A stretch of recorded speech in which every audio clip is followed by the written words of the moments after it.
Hey, hello and welcome. It's draft week. Finally, the 2021 NFL draft is just around the corner. Welcome into First Draft Podcast. Field Yates alongside Mel Kiper Jr. How are you, Mel? We're good. We're ready to go. And Todd McShay. You guys both looking energized. Todd, how are we feeling? Phil, fantastic. Can't wait to do 90 minutes of this. Oh, man, I could sense it in your voice already. That's right. Today's show is going to be our longest podcast of the pre-draft process. It's going to be really simple. Todd and Mel are going to go back and forth. I'm going to ask them for a team, and they're just going to overview the team's needs and draft outlook as we begin about 3.5 days from when we're having this conversation right now with the 2021 NFL draft. Because of our exercise we recently did where Todd and Mel went back and forth on a mock draft and Mel went first, we'll continue to have him overview the odd number teams. So without further ado, Mel, let's dive right into it. Jacksonville Jaguars are on the clock. What's your outlook for them this draft? Outlook is Trevor Lawrence and then build around them and got both sides of the ball. You have to address, obviously, Jacksonville's obviously not a team that's ready to contend for a Super Bowl, but I think there's going to be plenty of options at tight end, build the offensive line up, receiving help, also get a safety at some point. They have the draft picks to do it. When we were doing the mock draft, I thought Kadarius Toney would give them a versatile option there. They had those second-round picks. They have another opportunity. Maybe if they want to get a running back in the second round, they could get a Trayvon Merrick if they wanted to go safety from TCU in the late first instead of the wide receiver. Keep in mind, wide receiver, the deepest position in this draft. So I think it sets up well for Jacksonville to get a lot of pieces around Trevor, number one, and then also try to build that defense for Urban Meyer in his first year. And of course, I've talked to Urban a bunch over the last few weeks, and obviously, Trevor Lawrence is the pick, and they're committed to really bringing in guys that are going to support him.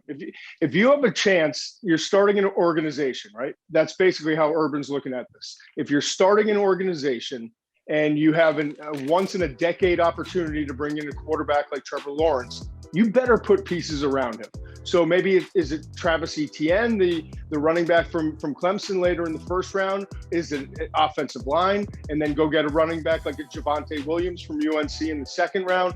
It won't surprise me. I think they have 5 picks. I'm looking now in the top 65. It won't surprise me if 3 or 4 of those picks wind up being on the offensive side of the ball. As we move to number 2, we go to the Jets, who are well equipped this year and next with draft capital. So Todd, Jets have 10 picks. Where should they be looking? Yeah, they're loaded. They've got 20 picks in the 2-year span of this year and next year in the draft. They're going to take Zach Wilson, assuming that Trevor Lawrence goes number 1. And then after that, it becomes, again, very similar to the conversations with Urban Meyer. The Jets really want to protect their quarterback. What happened with Sam Darnold, they don't want to happen again with their next quarterback. So is it an offensive lineman? Are they going to move up to go get a guy? Are they going to sit around and wait? Or are they going to move back? But they're open for business in terms of moving up or down. And don't be surprised if they do in the first round. And then in the second round, I think they continue to try to get weapons.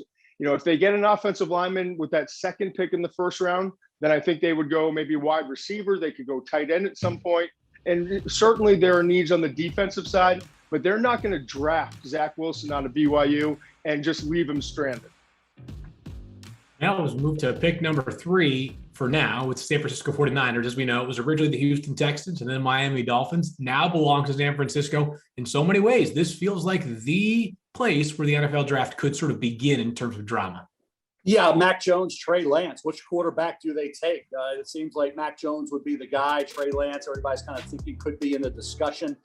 Then you get the corner. And I think a corner that's really intriguing to me is Tyson Campbell from Georgia because he doesn't finish. The catch point's not his.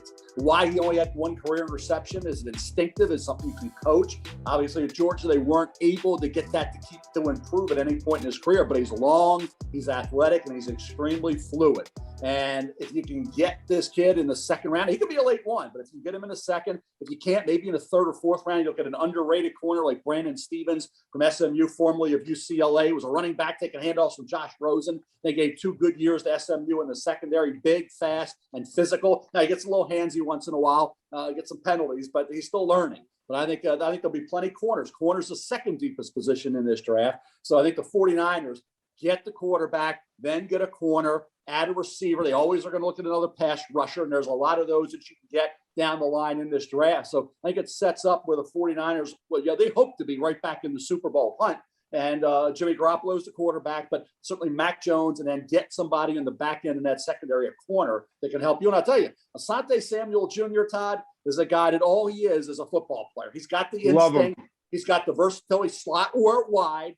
And to me, he's just a guy that, other guys may look better with the length, but the kid has the bloodlines, and he goes out and he impresses you on tape. Yeah, and sometimes you don't want to make the obvious comparison to his father, but he's got some instincts that certainly the apple does not fall far from the tree for Asante Samuel Jr. Of course, his father, such a good ball hawking cornerback for so many years, with Patriots and Eagles and Falcons and others, which brings us to the Falcons, who right now, Todd, again, have the 4th overall pick. This has been a spot where people have speculated could be a trade-up spot, or could be where Atlanta has to make a critical decision between a quarterback or potentially Kyle Pitts. Where does Atlanta go, and what else is their outlook for the draft? Yeah, this one's interesting because we know 3 quarterbacks are coming off the board, and let's assume it's Mac Jones 3 after Trevor Lawrence 1 and Zach Wilson 2. There are people inside the building that like the other 2 quarterbacks, Justin Fields and Trey Lance, but there's a lot of love for Kyle Pitts, the Florida tight end. And that's ultimately where I think they're going to wind up going, unless they wind up getting an opportunity to move back and get a lot of additional picks. They know they're not there right now. They know that Julio Jones is coming towards the end in the next 2-3 years. Same with Matt Ryan, their quarterback. But there's also some pressure from maybe ownership thinking, all right, is this the time? Because we're not going to be drafting at 4. Anytime soon, in our opinion, and what we want. So we've got this great quarterback class. Do we bring in one of these quarterbacks and develop them behind Matt Ryan for the next year or 2? Or do we take this Hall of Fame tight end that we potentially think that Pitts could be? So it's a tough decision. They're definitely open for business. I know that for a fact. But I think if they don't get a great deal, they wind up staying at 4 and taking Pitts. And then in this scenario, if Mac Jones is the 3rd quarterback, now you've got Trey Lance, who we all thought could have been a 2nd or 3rd overall pick, and Justin Fields, who everyone thought was going to be the 2nd pick behind Trevor Lawrence when he came out of high school, still on the board. And you've got a few teams moving beyond this that are looking for wide receivers and tight ends and different positions, offensive line, but not looking for quarterbacks. So that's when it gets intriguing with like Carolina, Denver, and beyond. Todd, one thing I wanted to ask you about Atlanta is that there were a few reports, including the first one by Peter King, late Sunday night into early Monday morning. The team, Falcons, is going to explore a Julio Jones trade, and that they may potentially have the framework worked out as soon as this week. As you know, draft is often the time teams are talking. It wouldn't be executed until after June 1 for salary cap purposes. Could the Falcons be sort of a sneaky candidate to draft Jamar Chase? I mean, if you were just stacking up the board 1 through 4, he's probably one of the 4 best players. They could be, but I also I'm fairly confident that Kyle Pitts, if they don't go quarterback, that he would be the choice there. And I know that he's not a quote unquote a wide receiver, an X receiver, but you can utilize him like one, and you can utilize them opposite or on the same side with Calvin Ridley. So if they want to go weapon, I think it's Pitts, and then Chase would be the next decision in terms of their pecking order. Mel, I think that number 5, Cincinnati, is almost a philosophical question in some ways, to protect Joe Burrow or to give Joe Burrow another weapon to throw to. What would you do at pick 5 if you're Cincinnati, and what do they need to address besides those 2 positions? I think the key to this is going to be the second round, because how do you evaluate the offensive tackles you can get in round 2 as opposed to the receivers that you like in round 2? So, and who do you think can be there? If you love, say, De'Ami Brown from North Carolina, do you think that maybe a Terrace Marshall Jr., because the injury concern could still be there, and you like him, you want to take a chance on him? If you like Spencer Brown, say, an offensive tackle from Northern Iowa, who's huge and tested great and had a heck of a career at Northern Iowa, then you think, okay, we got some tack. James Hudson III, Liam Eichenberg, Notre Dame, somebody like that. Dylan Radins, North Dakota State. So it just depends how they grade those players out, because I really believe they're going to come out of those first 2 rounds. They need to have a receiver who can go vertical and take the top off the defense. They need that. They also need an offensive lineman because Riley Reese on a one-year deal at right tackle. And if you drafted a tackle, you play him at guard. Certainly that's where Penei Sewell would play right away. So it's tough with Jamar Chase, who was with Burrow. Makes it a very complicated field, Todd, to what Cincinnati's going to do. But I do think the second round and how they rank those guys and who they want to take a chance would be there will impact that pick. It's trending a little bit to Chase. I would have a tough time passing up Sewell, but I understand if they take Chase why they would do it. Yeah, I think one of the questions people are going to wonder, Mel, is so separate and apart from whether you believe they should take a pass catcher or a pass protector, do you evaluate Penei Sewell at the level for offensive tackles that you do Jamar Chase at the level for wide receivers?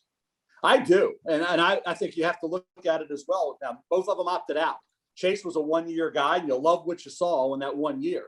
But Sewell was a 1.5-year guy, injured a little bit, but flawless kid. Had he played this year, I think we would have been talking about him in the same breath as the Orlando Paces and the Jonathan Ogden and the Basellis and the Walter Joneses and all the guys that went high at the offensive tackle, the left tackle spot. The fact he didn't play, he opted out, as did Jamar Chase, makes it a little bit more of a discussion. But I do think Chase and Sewell are rated right where they need to be for Cincinnati to make a pick that they feel very comfortable with. I don't know what they're going to do. Like I say, you hear a little bit about Chase. I think it's hard because of the hit rate for tackle as opposed to wide receiver. You're kind of fighting the odds there a little bit. But if you believe in Chase and you believe in the physicality he brings to that position and the incredible talent he is, and the workout that showed he kept himself in shape and was ready to roll from a football standpoint, Joe Burrow would be thrilled with that pick. Only problem I have, Todd and Field, is the offensive line. They got to address it, not only in the second round, but probably another round or two. So 3 offensive linemen, I think, would need to come in via the draft for the Cincinnati Bengals to offset not taking a tackle, say, like Sewell in the first round. One of the interesting parts of the Sewell versus Chase dilemma is sometimes when you evaluate it, it's what if this guy's a 10-year all-pro at his position? And interestingly enough, the top of the wide receiver market in terms of salary is basically identical to the top of the left tackle market as well. So sometimes you have to look at the finances involved when you're extrapolating out 10 years, and you've got kind of parallel tracks. Let's move to pick 6, Todd, which again is now owned by the Miami Dolphins. They've traded a couple of times to get to that slot. You've been effusive in your praise of Chris Greer and his front office. They've got plenty of draft capital. They've got resources. What should they be targeting? Yeah, Phil, I mean, they have 5 picks, I think, in the top, or 4 picks in the top 50 overall. Mm-hmm. But they moved back to get additional picks, moved up to make sure that they were right here in the wide receiver market. They know that they've got to get Tua Tagovailoa, a big-time weapon at wide receiver. And they would be, I mean, they'll be sitting there kind of clenching their fists when pick 5 comes in. Is it Penei Sewell? I think that they would love for that to be the pick. And then they get Jamar Chase, even though he's the guy that didn't play with Tua in college. And if it's not Chase, then I think it's going to wind up being one of the other 2 guys from Bama, Devontae Smith, who's coming off the Heisman year, or Jalen Waddle, who's the most explosive player in this draft when you put the ball in his hands. So they really can't go wrong. And I think that was part of the genius of what they did, of getting additional picks, but then making sure that they're going to be in a spot where they get one of the 3 guys that they really covet. And then moving on to that 18th pick, and not that there's not a lot of important draft picks beyond the first round, but That's obviously where a lot of the focus is. What would be a sort of range or a couple of prospects that might come to mind that fit needs and should be there around 18? Yeah, I think offensive line is one of the other top needs after wide receiver. So Elijah Vera-Tucker from USC, who was a left tackle in college and is going to kick inside the guard in the NFL. Christian Darrisaw, the offensive tackle from Virginia Tech, would make some sense. They could go edge at that point. You know, that's where kind of the range we'll start to see basically 11 on, where Kwity Paye from Michigan could come off the board, and Jalen Phillips from Miami as well. So they should be in a good spot at 18 to get one of the players that they want on the offensive or defensive line. Of the ones that Todd mentioned, Field, the Vera-Tucker, I really can't see him getting to 18 as a guard. I actually don't either, Mel. I don't either. I think he's one of the – I know from spending the whole weekend on the phone with coaches and general managers, he's one of the hottest names in this class. Yeah, I think by 10, 12, 15, you're not Dallas at 10, but when you get into that area where the Giants at 11, you get about the Chargers at 13, Minnesota at 14, the Raiders, there's teams that could take Vera Tucker, Quentin Nelson went high. Think about Zach Martin went around that spot. So I just think a guard, he was a left tackle. He's a guard. He's going to be a Pro Bowl guard. He's a safe pick. You know what you're getting. You can elevate your offensive line an awful lot with a guy like Vera Tucker. But now we go to a team that needs to elevate their defense field. And that's the Detroit Lions picking at 7. And we projected, we thought this could be a hot spot, Todd, for a trade. That Detroit needs maybe picks. They need players. They just get one guy, fine, but we need extra picks. Wide receiver help desperately needed. Linebacker help. The O-line, the secondary. It's all over the place for the Detroit Lions. And if they can get out of 7 and move down and then get maybe a Micah Parsons, linebacker Penn State, it would probably be a move that you would say at the end of the day would be the correct move for a Detroit Lion team. Needs to completely kind of rehaul or rebuild. If you say rebuild, I'd say build because they haven't done anything. But not rebuild, it's build this Detroit Lion football team up from the from the top where you say, okay, who's the elite guy? If you still get Parsons at 15 at the top of this draft, you're not losing a lot. Micah Parsons, had he played this year, probably would have been a top 10 pick guaranteed. A couple things that are interesting too is Carolina is sending out whether it's leaking or it's smokescreen information. I've gotten information from 2 different general managers in the NFL who said we're hearing that Carolina could take Justin Fields at 8 if he falls to them there. So take it for what it's worth. But the point going to what Mel's saying is if Carolina is sending out that smoke signal or if they legitimately could take a quarterback there, that's a spot if you're Denver at 9, if you're New England at 15, which I don't think is going to happen, but they're a candidate, 19, Washington, 20, Chicago. That's kind of the target spot where you have to move up to. So Detroit could wind up getting a really good deal to move back and get additional picks. And yes, to get Micah Parsons fallen. Micah Parsons is the best defensive player, I think, in this draft based solely on tape. But he's got some off the field issues, some past character stuff, and some things that teams are concerned about in terms of bringing him in. So he's going to fall a little bit. But I think he's going to be a star in the league. I really do. But ultimately, if you can move back and get a Parsons and additional picks, that's a win for Detroit. And Carolina is fascinating at 8 because are they actually going to take a quarterback? And the information I got was they're looking at Sam Darnold as a 2-year project and possibly kind of a stopgap to make sure that they upgrade their quarterback spot.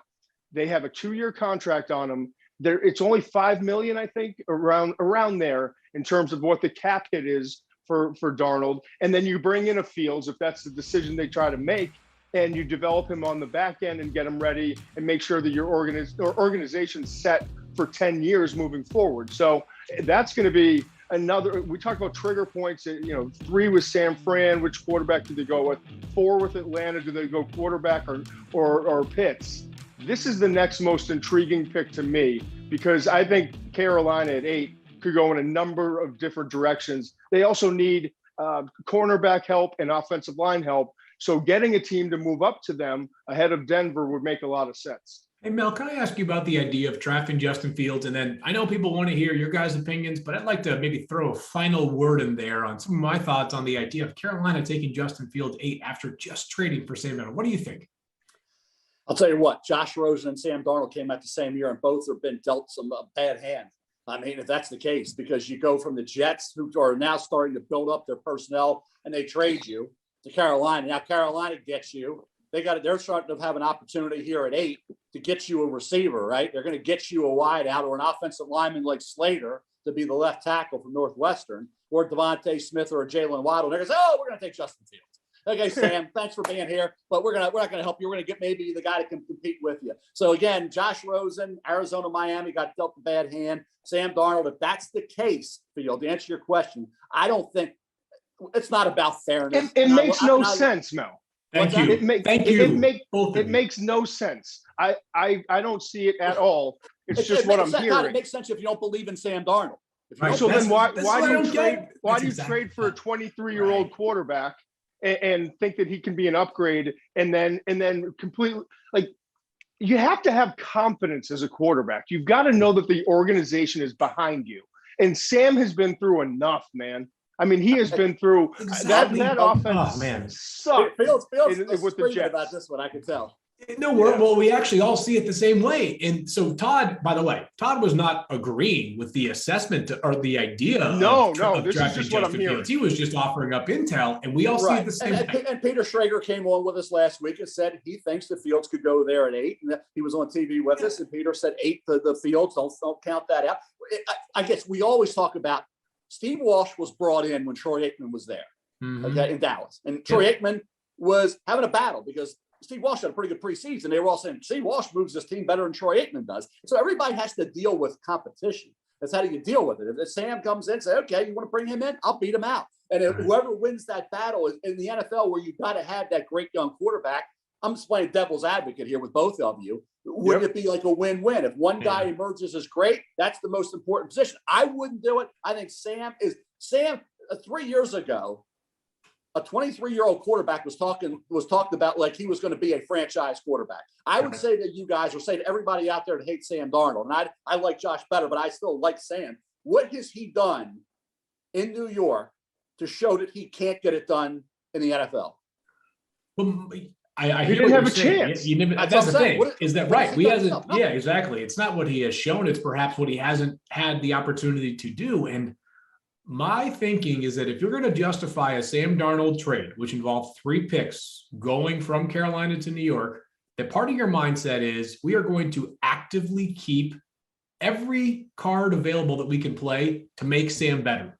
Drafting Justin Fields has Sam swimming upstream once again. I like the idea of having good quarterbacks on your roster because they're valuable. Not in this circumstance. I think the Carolina Panthers should be looking elsewhere. So let's keep it there then, Todd. I'll ask you, assuming they don't go quarterback because we think it's maybe bad business, where should they be looking to pick 8 and beyond? Offensive line, cornerback are probably 2 of the biggest positions of need. I would say wide receiver, safety or beyond that. But offensive line at this point, if they don't move back, and Penei Sewell goes to Cincinnati at 5. I think Rashawn Slater, who to me it's like 1 and 1A in my opinion. They're different players, but Sewell from Oregon, Slater from Northwestern are both going to be really good starting left tackles in the league. So I would just hang tight at 8 if I can't get a great deal, and if I'm not told by ownership or wherever it's coming from that I have to take a quarterback here, and I would take Slater. Hey, at least we know one thing: they're not going to go all defense again after using literally every pick on defense. That's going to be the first time any team. And you could go Jalen Waddle here if Waddle's still available as well. Oh yeah, or Devontae Smith. Right, either one. DJ Moore and Robbie Anderson's contracts are up after this year. They're going to get one of them back, not both of them. So there's a strong argument. They want all defense. This is going to be an offensive draft. Don't make no mistake. This is about either Slater or Sewell or one of those wide receivers if it's not the quarterback. So I'm starting to get annoyed as we're just talking about it. Like learn from past mistakes, right? Don't do it. Look what Sam went through with the Jets. Like, give me one big time playmaker that he ever had to play with any consistency. He didn't. And so bring him in and let's use this pick either to protect him or to support him with a playmaker.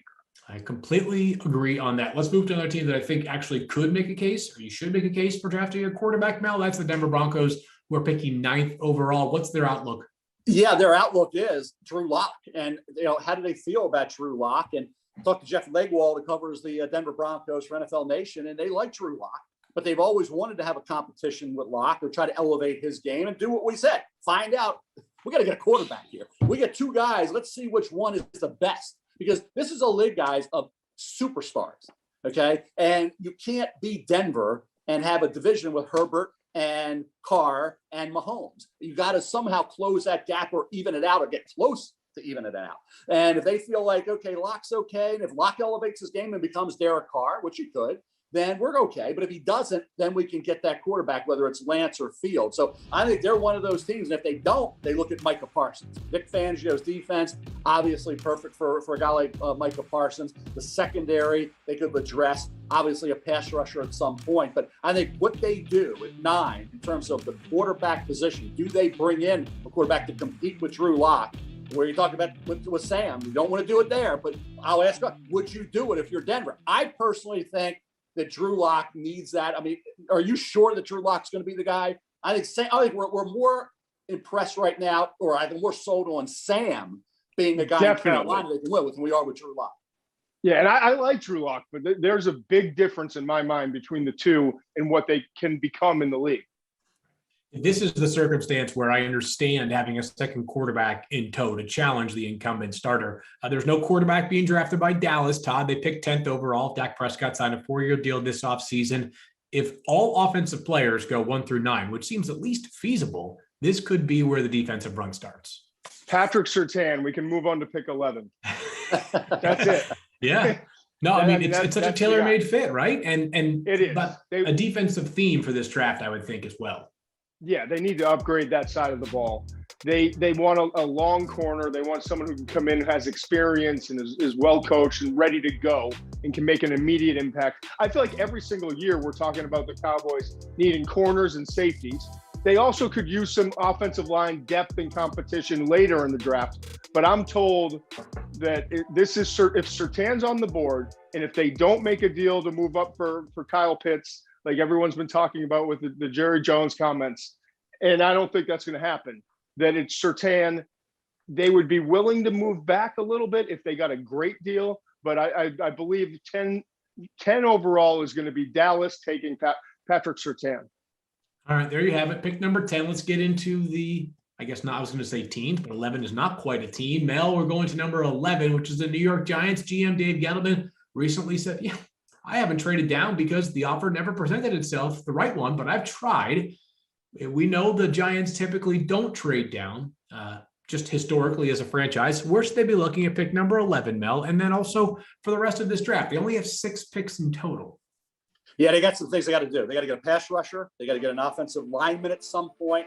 A wide receiver, I believe they could use. Well, we got a linebacking help as well. So if you say that combo guy, whatever you want to call it, combo linebacker, pass rusher, would he pay? Is it too high? Jalen Phillips, too high. So then you look at wide receiver falls in your lap. Do you take Devontae Smith or Jalen Waddle? Knowing you have Kenny Golladay and others, I would, because I got guys that can catch the ball, and the problem with the Giants has been drop passes. Obviously, the offensive line, if a guy you love is there, you would think about him. Keep in mind, Andrew Thomas is a key to the entire football team, I believe. Certainly a key to Daniel Jones and Saquon Barkley and everything that goes on with the Giants. He was the high pick, the 4th pick overall. We all thought, Todd, I had Jedrick Wills as my top offensive tackle. I had Dwarf second. I had Thomas at 14 on the board. They took him. Now they got to hope in year 2, Dave Gettleman does, that a Dave Gettleman pick, helps out the quarterback who was a Dave Gettleman pick and Daniel Jones, that allows Saquon Barkley a Dave Gettleman pick. All those pieces have to come together, and with Andrew Thomas being the key guy. I'm preparing myself for the Giants to do something interesting at number 11 that, as far as like draft Twitter is concerned, wouldn't be super popular, right? Like a meat and potatoes type pick, because we know Michael that Parsons would have to be in the discussion. And that would excite the masses. But like I'm sitting here thinking to myself, how about Christian Barmore from Alabama as an example of a player that I think Dave Gettleman probably would really like? I just think that, draft Twitter would be like, oh man, defensive tackle, pick number 11. They could have had Devontae Smith or somebody else that might be sitting there. But we know the Giants, of course. So would ABC coverage, because I would be chipping away at him again. So. Okay. Well, we'll see what happens come Thursday night, Todd. Pick number 12 now, Philadelphia, who moved back, of course, in that trade. They originally had the 6th pick, but they moved back with Miami. So they have pick number 12 plus an additional 1st-round pick in 2022. They've got some obvious needs this year. Could they be in line to fill either wide receiver or cornerback? I think they're most pressing needs right now. Yeah, I would say those are the top 2. They have 11 picks, the most in the entire draft. So they've got some movement areas where if they want to go up and target a guy, they've got some draft capital in order to do so. But you should also look at it. 5 of those 11 picks are in the 6th and 7th round. So they're going to be trying to, taking stabs at guys that hopefully can make the roster and contribute. But ultimately, I think the first, it's funny. This is a classic case of just the information you get the week before the draft. Talking to one GM yesterday, and he says, we're hearing that Howie's open for business and really wants to move back. and then Howie Roseman, their general manager. Sure. And then I talked to a different general manager who said, I'm told that they're interested in one of the quarterbacks. And if Justin Fields starts to fall, like people are saying, that they would take him. And I'm thinking to myself, all right, usually it's not very obvious like this, but this is pretty obvious. Howie's like just sending out a couple smoke signals. Here you go. We will take Fields if he's there, but I would love to move back and get additional picks and be in a spot where we can really build this roster. Because let's face it, they're in a rebuild mode. But they would love at 12 for Waddle or Smith, the wide receivers, one of those two to fall. That's probably not going to happen.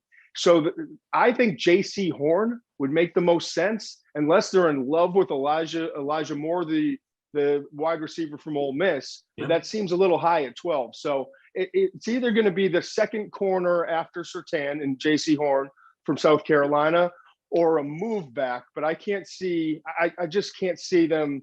I can't see them taking a quarterback. I can't see a quarterback, quite frankly, falling to number 12, although we've seen some crazy stuff. But I think Philly's kind of all over the place, and they want as many picks as they can get to try to rebuild this roster. Yeah, let's face it, Jalen Waddle or Devontae Smith, one of those two could be there. And if they are, then obviously Philadelphia would have to look at a way. You took Jalen Rager last year. They would have to. I don't know how you pass up Devontae Smith. Oh, they would absolutely take a receiver Waddle there. Yeah. They would take a receiver there, but it's tough to. I mean, you look at, all right, Cincinnati, if they go offensive tackle, let's say Kyle Pitts goes 4, then offensive tackle 5. Then the next couple teams want wide receivers. So now you're down to one receiver.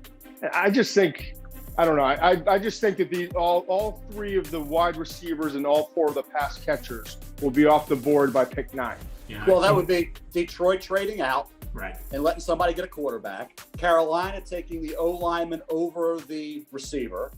And then the Giants going defense, passing on a receiver. And then you're right there. So the Philadelphia the Eagles could very easily be staring a wide receiver right in the face and have to take them. Then that would be an exceptional trade they made to move back and still get a guy that they were probably going to get, in the same neighborhood at number 6. Yep. Let's move on to the Chargers, who are picking 13th, Mel, and amongst the most obvious needs in the NFL right now is the Chargers' need for a left tackle.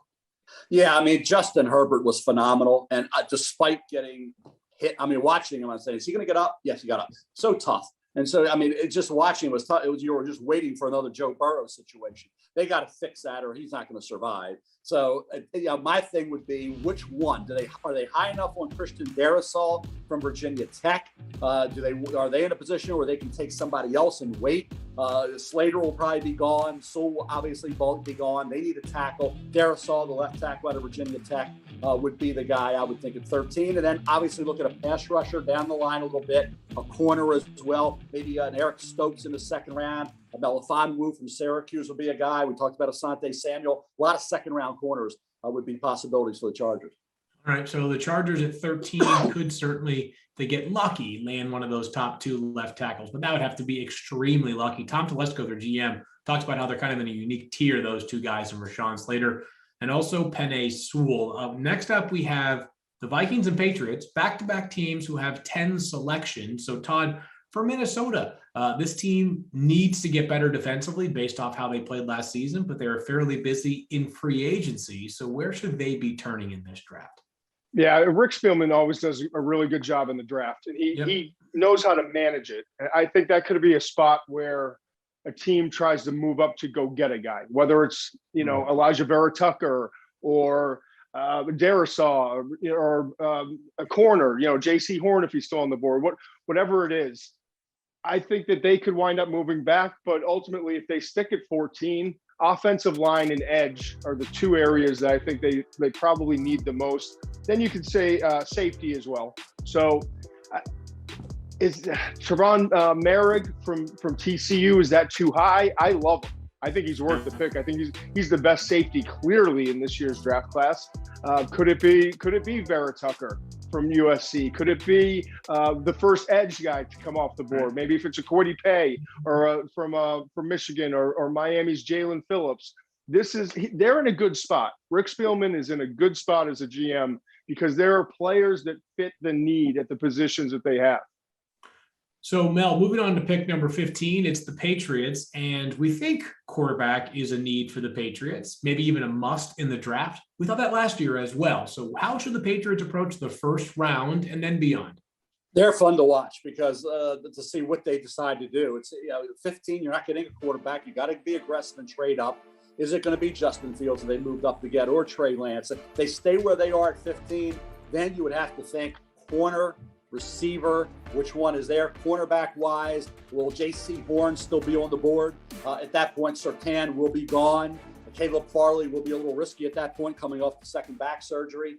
Too high for Greg Newsome the second. Wide receiver wise, you're not going to see one of the elite receivers get to 15. So then you're talking about more of the slot receiver at that point, like Elijah Moore from Ole Miss. Like I say, you think about also the linebacking situation. They get Dante Hightower back. Don't forget, this is the leader of their defense. This is the guy coming back after opting out. So he's like an additional first-round pick coming to that defense. They added Matthew Judon to give him a pass rusher. So I would think right here, if it's not good, if they're not going to go up and get the quarterback at 15, it may end up being a corner. And like I say, the guy I would target at that point would be J.C. Horn if he were available. Yeah, J.C. Horn probably better than the 15th overall player in this year's class just because of the quarterbacks and the wide receiver run early. We could see him get pushed down a little bit, but he is phenomenal. That much we know. The Patriots have an outstanding cornerback from Stephon Gilmore, also from South Carolina on their roster, but Gilmore scheduled to be an unrestricted free agent after this year. Mm-hmm. Another team that really needs a cornerback is the Arizona Cardinals. They have just 6 picks. What should be their approach for Steve Keim, who's always opportunistic? Hope that J.C. Horn does get picked right in front of him. Yeah. Caleb Farley makes sense if you're comfortable with his back injury. The Virginia Tech corner, I've said it before, I think he's the best man-to-man cover corner in this class. He's not as physical. He has some developing to do. But in terms of his tools and his ability to go up and get the ball, that would make sense. But again, you've got to be comfortable with that. And if it's not corner, maybe it's wide receiver. You built this offense around Cliff Kingsbury and Kyler Murray, and you want to have explosive weapons. You want to go 4 wide and be able to create those space mismatches. And I think bringing in Elijah Moore, it's not too early in my opinion. And everyone I've talked to this weekend, everyone is convinced that he's the number 4 receiver off the board, and everyone has a number 4 behind the big 3, Chase, Smith, and Waddle. So it wouldn't surprise me if he goes a little bit higher than maybe we originally projected. Who was that guy, Todd? Elijah Moore. Oh, where did he play? Who's he play for? I'm just curious. Hey, Mel, he's finally in the first round, mock 4.0. Solidly enough. Hey, come on. 80-plus catches last year for Elijah Moore at Ole Miss. First year, obviously, playing in the Lane Kiffin system. Most interesting pick to me in the first round this year, Mel, is the Raiders at 17. Yep. The reason why is because they are as unconventional as any team in the NFL, I would argue, right now with their draft strategy. Where should they go? Who should they be targeting? Always entertaining team with Mike Mayock and John Gruden to see what direction they're going to go. You think about the restructuring of the offensive line. Colton Miller is the outstanding left tackle, still the last man standing. They're restructuring that thing up front.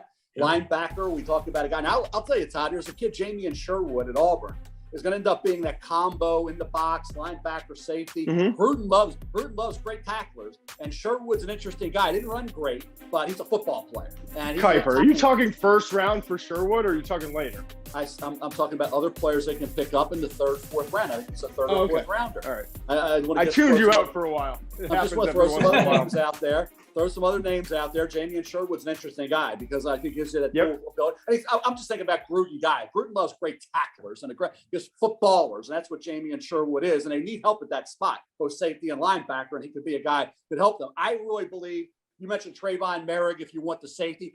You know who I think is a perfect Raider pick? What does Gruden always say? You have to have the finish game as a great pass rush. They haven't had that from Pearl. I think Jalen Phillips screams Raider, doesn't he? Yeah.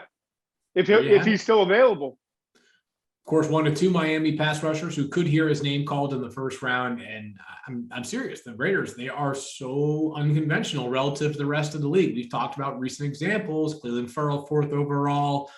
Even last year, Damon Arnett, the Ohio State cornerback, who caught a lot of people off guard when he was taken, I believe it was 18th overall. Let's move to the team that has the 19th pick. We've already talked about Miami, who's at 18. So we're going to get to the teams that do not have a first-round pick later. But the Washington football team coming up next here, Todd, this is a team that has a quarterback scenario figured out for this year, Ryan Fitzpatrick. So where should they be looking for the 2021 draft? Well, first of all, I would be trying to get a deal to go move up to get Trey Lance or Justin Fields if one of them falls a little bit. If that doesn't happen, then I'm told that they have a lot of interest in one of the second-round quarterbacks, Davis Mills from Stanford. So that they could take care of that situation in round 2 if the intel is correct. Here, then it would become offensive line, linebacker. That would make the most sense. I mean, I don't know if Christian Darrisaw, we've mentioned a few times, if he falls to this spot, that could work.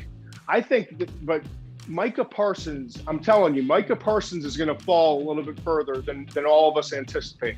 So he could be a really good pickup and a value at this spot. Or you could take Jeremiah Owusu-Koramoah if he's still on the board coming out of Notre Dame. So both versatile guys. Owusu-Koramoah is a better cover linebacker. Both are really good in coverage. Parsons is more complete. He's bigger, he's faster, and he's a better pass rusher. But he comes with some issues. So it'll be interesting to see. But I think linebacker could be the pick here if the offensive linemen come off the board quickly, which is what everyone I've talked to in the league is saying. It's going to go a lot faster than you guys are projecting. And just a reminder, Ron Rivera, of course, during his playing days was a linebacker. He loves having good linebackers. He's almost always had that during his head coaching career. Certainly helps when you have a guy like Luke Kuechly manning the middle in Carolina. Let's go to Chicago, Mel. They're currently scheduled to pick 20th overall. We know they have a quarterback need, but can they actually fill that need? I think they're going to be aggressive and try to go up and get one. I really do. I think whether they'll be successful, whether a team wants to drop to 20, that's the whole thing. You might want to go. You might have a nice shot. Does the team want to drop all the way down to 20? If they don't get the quarterback, you get help for Andy Dalton, and you get a receiving entity. Todd already talked about Elijah Moore. You look at him, look at Arius Toney, somebody like that, or an O-lineman, whether it's a Tevin Jenkins, whoever they feel is worthy of being that high a pick. But I do think quarterback, if they don't get one in the first, they certainly could look second or third round for a quarterback. The key there is going to be you got to love one. This team's got to win.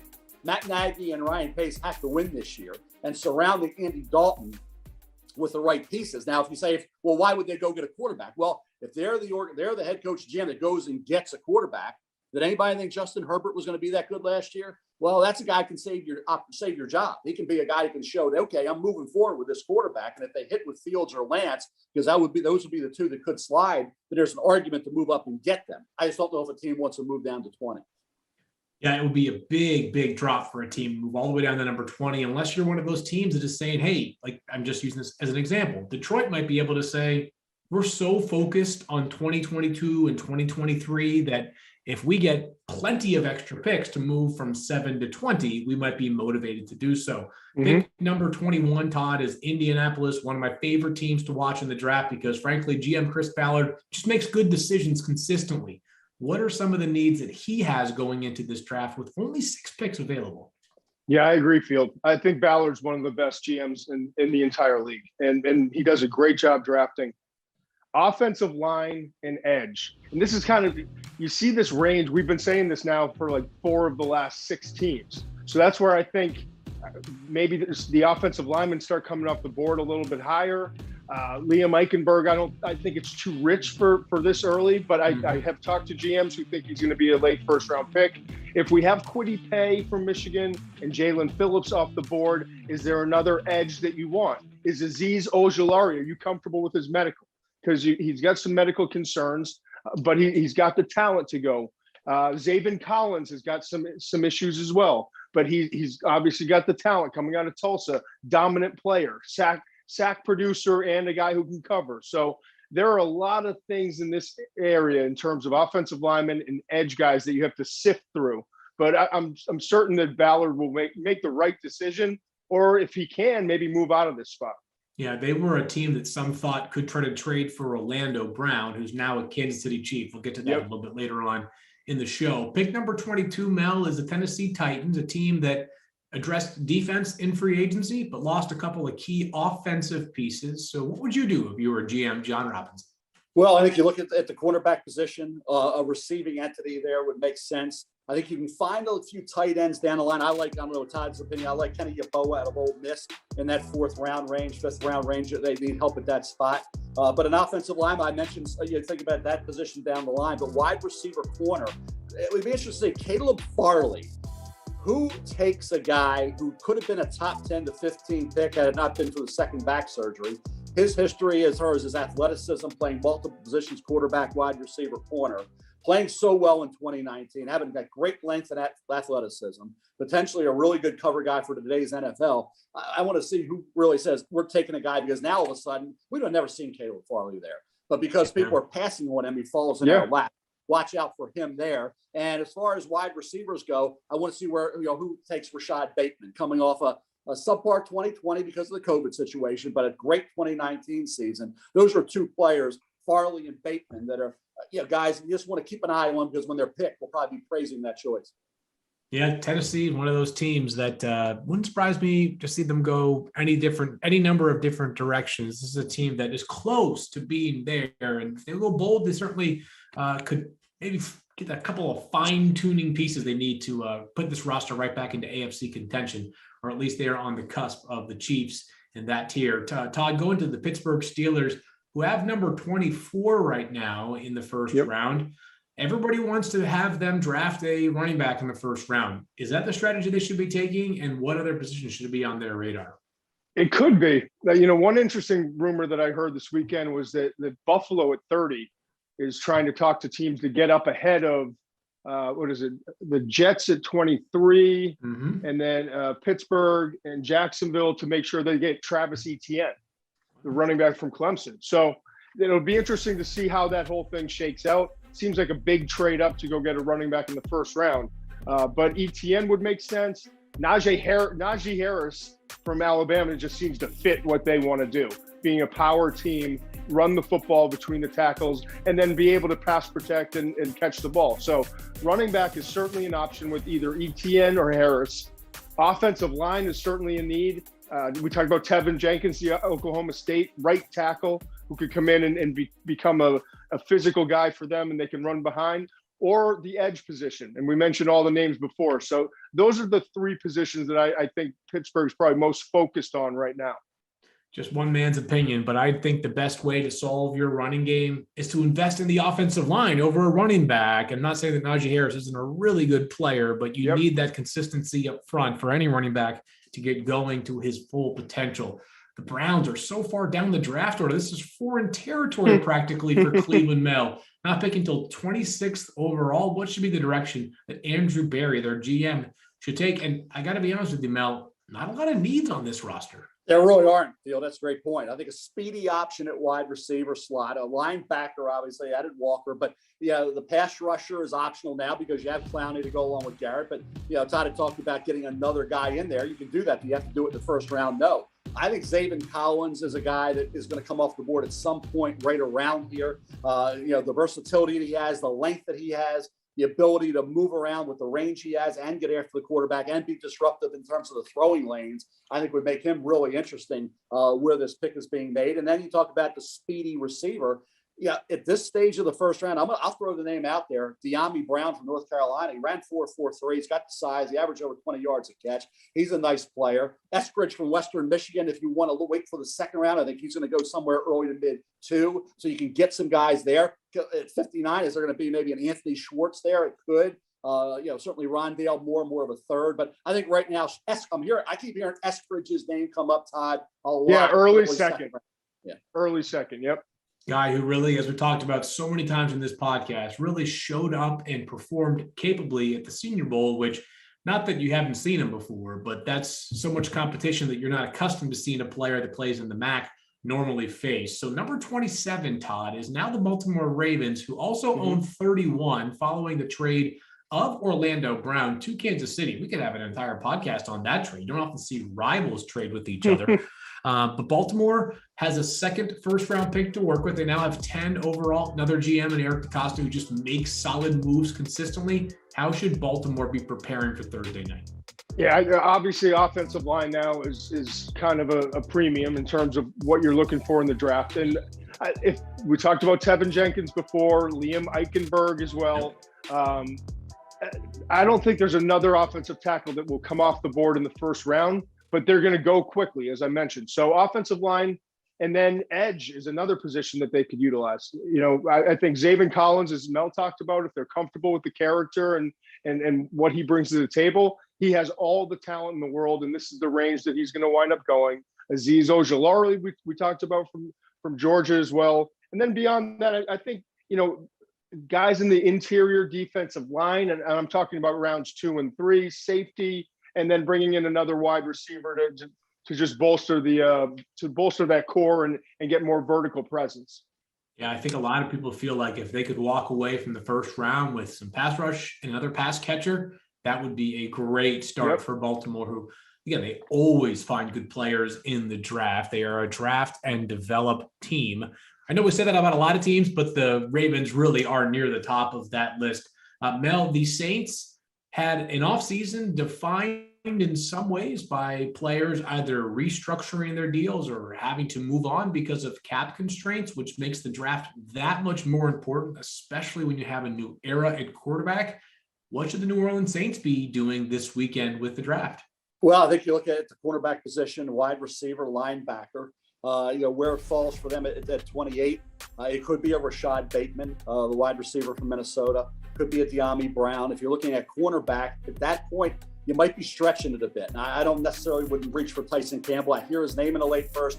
I'm not sold on Tyson Campbell. I think there's a little boom or bust there, but his name does come up.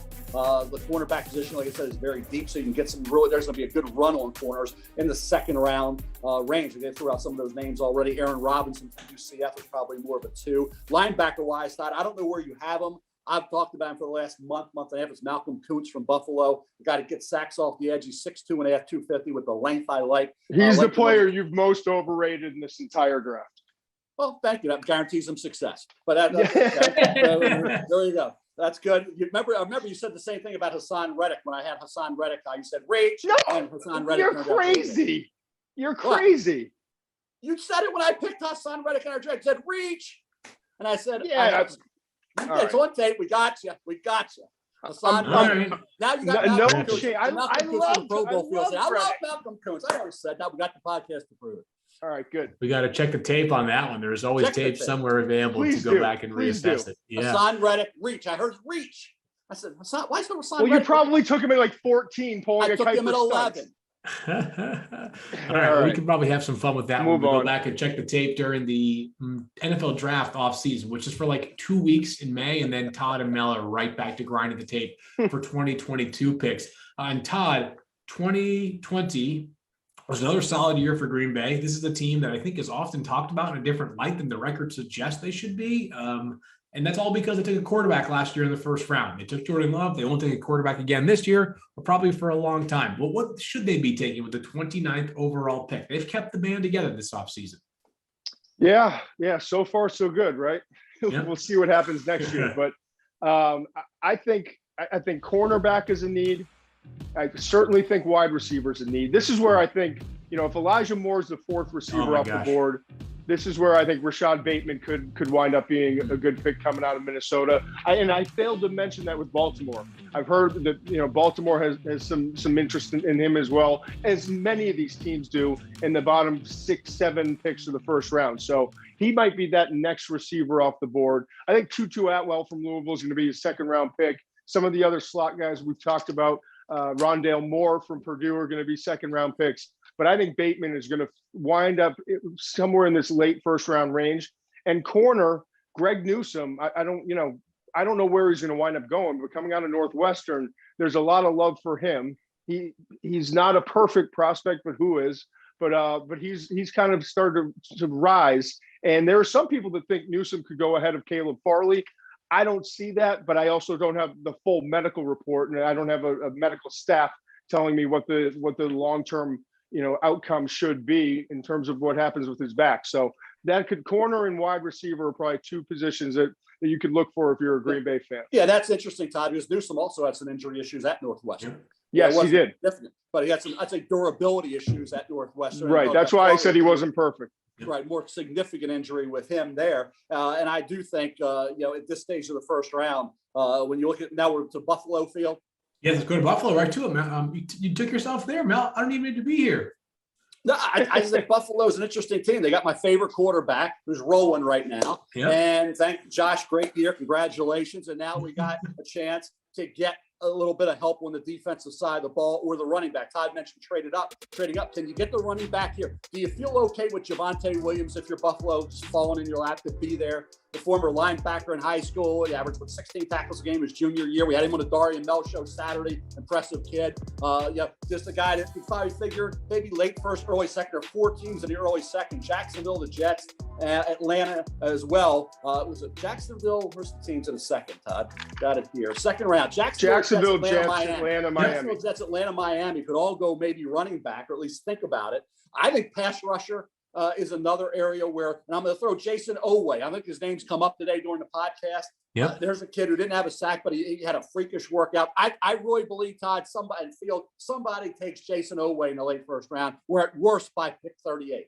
Yeah, he's such a toolsy, projection-based player, right? Runs a sub 4.4. Yeah, kid 6'5", 260 with long arms and 4.39 speed. He's going to go. You can have him, man. You can have him. I'm just saying where he's going to go, Todd. I'm just saying. I agree. I think he's going to be late first, early second, but zero sacks. I know he had a lot of pressures. Jason Oweh, and he'll put him in his mock first, and he'll say, "I'm an idiot," but he'll put him in his late first. Oh man, well, just because you guys think a player might go late in the first doesn't mean that you necessarily agree with the idea that that player should go in the late first. Exactly. I'm not sure the Bucs, seriously, they don't have a single pressing need going into 2021, which allows them the ability to look past 2021 and maybe even to 2022. What should be on their radar? Well, I mean, first of all, you need an edge rusher. You could use some, you don't need anything, but an edge rusher for the future and continue to bring in more guys. And you can always have depth there. Offensive line. And then the other interesting rumor that I heard is that they may have interest in drafting a quarterback late in the first after also, Jason Light did a tremendous job. How many times do you see a Super Bowl team bring back all 22 starters on offense and defense? In the salary cap never happened. This is the first time, yeah. Is that historically correct? I'm sure you know better than I do. Yeah, at least during the salary cap era when it became a lot more difficult to keep the guys that you wanted to keep. Yeah. Especially when guys we won a Super Bowl and now they want to get plucked by somebody else and go make more money. So the fact that you have all these guys back, I think edge and offensive line, but I've heard a rumor that they might be interested. We talked about the 5 quarterbacks in the first round of that second tier. And I won't say the specific name, but it could be Kellen Mond, Davis Mills, or Kyle Trask. Okay. Which would be really intriguing late in the first. And we've seen that before. We've seen that before a lot where teams just take a flyer on a quarterback late and it's the guy that they want. And they know that they're not picking one in the second round until 64. They don't have another pick in the middle. So if you really like a guy and you think he can be the future, pretty good time to bring him in and have him sit behind Tom Brady. And I know you talked about this, I believe, on part of my take, Todd, about how the Vegas over-under is 5.5 for quarterbacks, right? And makes it really interesting to see whether a 6 could go at 32 overall. Basically, by any metric you want to follow, the Seahawks have the least amount of draft capital in this year's proceedings, Mel. They've got just 3 picks. They, of course, traded for Jamal Adams and Gabe Jackson and Steven Sullivan last year in the draft, so they're short on picks. How did John Schneider and Pete Carroll go about filling their needs? Could they even do so in this year's draft? Yeah, I think you look at it and you say, if they could get a pass rusher, a corner, offensive line help, where they're picking at 56, who follows that far? When our mock, we had Gregory Rousseau dropping that far. I think it's borderline whether he'll be there. I think the pro day hurt Gregory Rousseau. He opted out this year after the big 2019 season. He's an interesting guy. I don't necessarily think he'll be there at that particular point. You look cornerback with some versatility at that point. They maybe could look at a Javon Holland, who's a safety corner, who can really give you, I think, what they're looking for. In Seattle, maybe a Benjamin St. Juste, but one of the bigger corners is typically what they do. I personally look at it and I go to a guy that I think could be a really good player is Brandon Stevens from SMU. I mentioned him earlier, but more third round than second round. But there's going to be a host of corners there at that point. I'll go back to Rousseau, Todd. Do you see him dropping into the late second or see him going more early second? I think early to mid second, but it used to be, Phillips and Rousseau back to back and somewhere in the middle of the first, and now it's clearly different. And there's frustration that he didn't play, and you just don't know in the pro day, as you mentioned. So I think Rousseau could fall. Rousseau will be an interesting guy. Of course, has plenty of natural ability, but opted out this past year. Todd, another team that's short on draft picks is the Rams. They've got just 6 in total. Of course, their first round pick. They trade it like every single year. It's what the Rams do. So what would you be doing if you are GM Les Snead, along with Sean McVay, their head coach, in those posh draft headquarters? For those that haven't seen it, the Rams are basically going to the beach to draft this weekend. Yeah, life is good, right? It sure They're is. picking it at 57, I think, overall in the second round of the league. One, so offensive tackle, we talked about the run that's going to happen. Dylan Radons is going to be gone. Samuel Cosme is very polarizing and coming out of Texas because he had great measurables and workout numbers. His tape's not nearly as good. Some teams love him, or I wouldn't say love him. Some teams think that he's worth the investment early in the second. He could slide a little bit, though, because, again, he's just not as good on tape as he is in terms of the measurables. But the cornerback is another position where I think they could go. Kelvin Joseph, I don't know if he'll still be available coming out of Kentucky, but there are plenty of corners you can get late in that second round range. So I think offensive line or cornerback could be the spot for the Rams. Yeah, man, it's such a interesting draft for the Rams. Not that they're not devaluing the draft. It's just so funny how they're so confident in their approach, and they've had a lot of success. They continue to win a ton of games.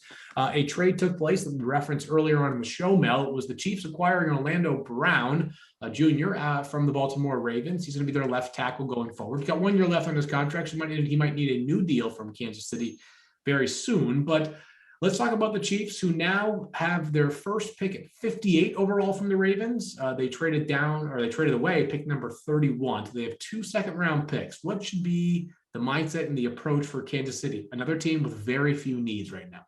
Exactly. Offensive line now with Lucas Niang at right tackle and Orlando Brown at left tackle. And then you think about, could Landon Dickerson, the center out of Alabama, center guard, still be there? They've obviously restructured this entire offensive line, but Dickerson would be a guy that they could wait on a little bit. If he's going to be ready for the season, it's debatable. He's had injury issues. Durability is a concern, but he's a great football player. Would have been a late one had he been completely healthy. Could he drop down this far and become a pick at 58 for them on that pick from the Ravens? That would give them Orlando Brown and then get Landon Dickerson because of that trade. Then you think about an edge rusher and a corner and add a receiver at some point, take advantage of the depth at that spot. This is a team that, the Ravens signed Sammy Watkins. Kansas City had signed Priest Holmes away from the Ravens there as a free agent running back. Got Elvis Gurr back. It's going back because these two teams have had players move on from one to the other. But I think when you look at the offensive line, they can get, and I'll say the time, Landon Dickerson, could he be there at 58? It's possible. I almost said at 57 is a possibility, but I actually don't think he's going to get there. I know the durability issues are huge, but his tape he's a first round pick if you know he's going to be healthy. Oh, yeah. Let's put it that way.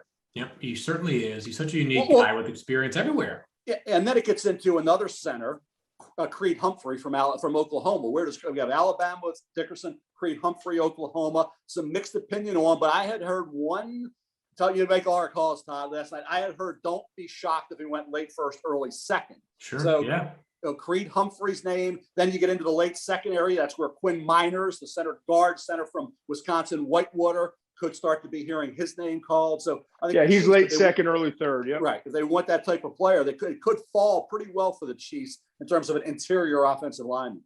Todd, last we'll get to the Texans, who themselves are very limited in terms of draft capital. I'm going to offer this. Be patient here with Nick Caserio, their new GM. Obviously, an unusual circumstance that he has inherited. I completely agree. Yeah, and I know that they have been an easy butt end of jokes because they've signed like 30 free agents, and a lot of them are like sort of average veteran players. You know who did that 20 years ago? Yeah, the New England Patriots did the exact same thing, and everyone's like, "Who are these guys?" Yeah, Mike they're a bunch of retreads, 8-year veterans. Who are these guys? And then 2-3 years later, they're winning the Super Bowl, or 2 years later, right? Yeah. So I think he's taken the exact approach that Bill Belichick took when he came to New England. And I think, Todd, the mindset in Houston right now is we need to get professionals in this locker room. Like, we got to start to build a culture, and we need pros. So they definitely also need some youth. They don't have a lot of draft capital. This is the final year where they're hampered by it. They've got just 6 picks right now. I'm sorry, 8 picks, but a lot of them are in the late round. They've got 2 in the 5th, 3 in the 6th, and 1 in the 7th. So if you are Nick Caserio and his staff, what are some of the biggest needs? Understand they've got a lot. Let's just be honest. They have a lot of needs right now. Yeah, I mean, when you don't pick till 67 overall, it's hard to start putting exact names with them. Right. I mean, they need a wide receiver. It's probably the only position that they really need on the offensive side right now compared to their other needs, which are all on the defensive side. I think Simi Fehoko, I'll give you a name, for the big 6'4", 210, 212 pound wide receiver from Stanford who only had less than 3 catches per game in 2019. But he had a Stanford record for the season of over 23, I think it was 23.6 yards per catch. You know, I've been working too much when I can remember this stuff. And he had that great game against UCLA, the double overtime win, where he had, I think, 16 catches in that game. So anyway, that's one name at the wide receiver spot. But other than that, you just look down, it's corner, safety, D-line. They just need to rebuild and bring in young guys that can be foundation players and can be part of what they're trying to do on that defensive side. There's a couple players, Phil. A couple of players that you could be interesting to see what team with extra choices takes a Deo Odangbo from Vanderbilt, a pass rusher, had a nice, tore his Achilles, career. Then he had the Achilles prior to the Senior Bowl. You didn't like how I threw out the Fehoko correctly. Now you're trying to one up me, huh? I was just trying to throw familiar names out there. I'll give you another guy. Came on the Dari and Mel show Saturday, as did Javonte Williams, and he was really impressive. And I said he sounds like Ryan Clark. Remember Ryan Clark, overlooked coming out of LSU, great NFL career, great with ESPN. You know who reminds me of Ryan Clark, Todd? Who's that? Damar Hamlin, the safety at Pitt. Oh, I like him. Great kid. Great kid, I met with him at well-spoken, loves the game, had a heck of a career at Pitt, tackling machine in the box. Everyone else was quitting on that team, and he hung in there, and he showed up every single down.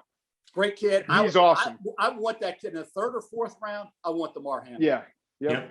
Here's the reality of what we can do with Todd and Mel is we could have them keep going. They could talk from now until the draft begins with names and sleepers and players to – but I'd strangle you, Field. Yeah, I was going to say, we don't want that for anybody's mental well-being. But what we do want to do is give you guys as much information as we can. So we've really enjoyed this marathon podcast. And we want you to know we're not done yet. The first draft is not over once the draft is over. We're coming back next week with another podcast to recap the draft and look at some of the team fits and big picture takeaways. But I will be remiss not to say to thank you to you two, Mel and Todd, because you guys have shared more stories and bits of information and evaluation and analysis than anybody could possibly imagine. Let me just tell you one little quick tidbit, Field. When Todd and I come back for that draft rage stuff, it's the hardest show we do. You know why? Because I'll be sitting there and I'll say a player went to a team. I'll say a player went to a team and it went to a team that we've been thinking could be mocked to that player, not the actual team he went to.